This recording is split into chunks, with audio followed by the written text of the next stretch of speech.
It requires a lot of intensive study. I think it was Aristotle who once said, and I'm not sure about the exact words, but he said history, actually it's about the unchanged. దాంట్లో మార్పు చేర్పులు ఏం లేవు, నడిచిపోయాయి.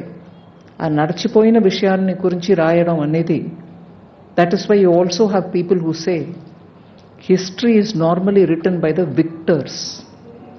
గెలుపు ఎవరికి పొందారో, ఎవరు గెలిచారో వాళ్ళ వల్ల రాయబడినది హిస్టరీ. దాంట్లో మంచి ఉంటాయి, చెడు ఉంటుంది. మంచి ఏంటి? గెలిచిన వాళ్ళు రాసినప్పుడు వాళ్ళ తరపున జరిగిన మంచిలన్నిటినీ కూడా హిస్టరీలో రాస్తూ వస్తారు.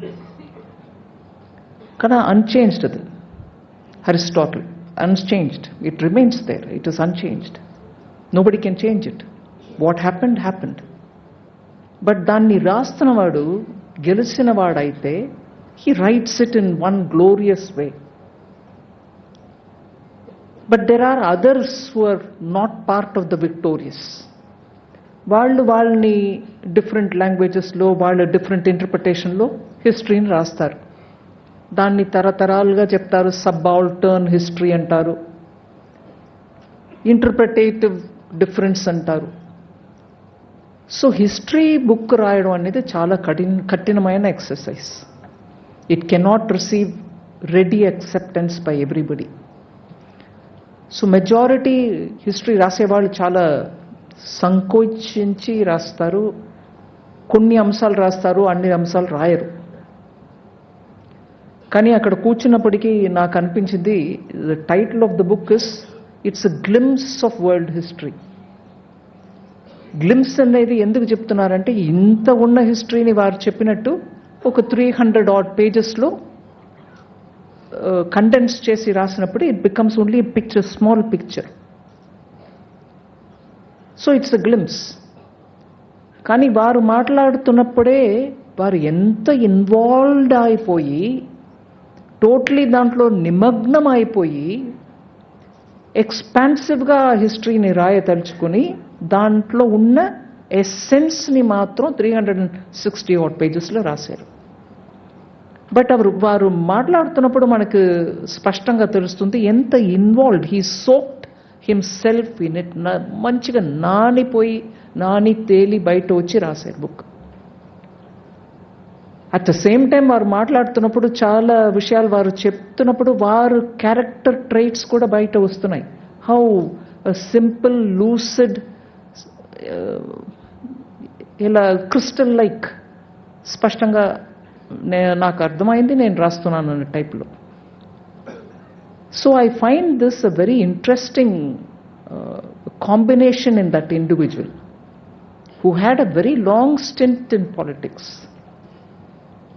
Long stint in politics which consists of so many different types of people.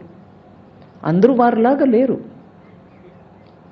వారికున్న టిపికల్ క్వాలిటీస్ లేనటువంటి ఒక క్షేత్రం రాజకీయం. దాంట్లో 5 terms MLA, 2 terms of member of parliament, by which time వారు పర్సనాలిటీయే మారిపోయి ఉండాల్సింది. కానీ మారలా. He remained himself. And as a result, today, when he sits to do this kind of a very demanding exercise, he's managed to bring out the best, a glimpse of the world history. But varu maatladutunappudu, Honorable Chief Minister cheppinattu, nenu full ga book ni chadavaledu, but because ee program ku vastunanu kabatti digital version lo I rapidly went through some sections which interested me. అందుకే ఆ line that history is written by victors, గెలుపు పొందిన వాళ్ళు రాయడం ఒక రకంగా రాస్తూ వచ్చినప్పటికీ కూడా, I was happy former vice president Venkaiah Naidu garu ఆ మాటని లేవెత్తారు. మన భారతదేశ చరిత్రాన్ని రాసిన వాళ్ళు అందరూ కూడా ఈ దేశానికి న్యాయం చేసినట్టు రాయల.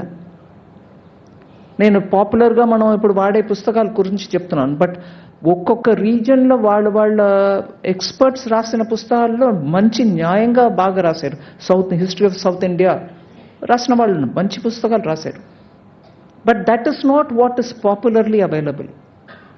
మన స్కూల్ పిల్లలకో కాలేజీలో హిస్టరీ చదువుతున్న వాళ్ళు specialised history centre, learnings history centre for historical studies అన్న అటువంటి సెంటర్స్లో టీచ్ చేసే history has been written with a tendency of those who are either victors or who are party to the group which is victorious. అందువల్ల భారతదేశం ఒక చరిత్ర will still have to be written not once but by many scholars. మనకు ఇప్పుడు అది epic అంటాం, లేకపోతే మన ఏన్షియంట్ మిథాలజీ అనే రాంగ్ పదంని వాడతారు. రామాయణమో మహాభారతం గురించి మాట్లాడుతున్నప్పుడు we treat it as history.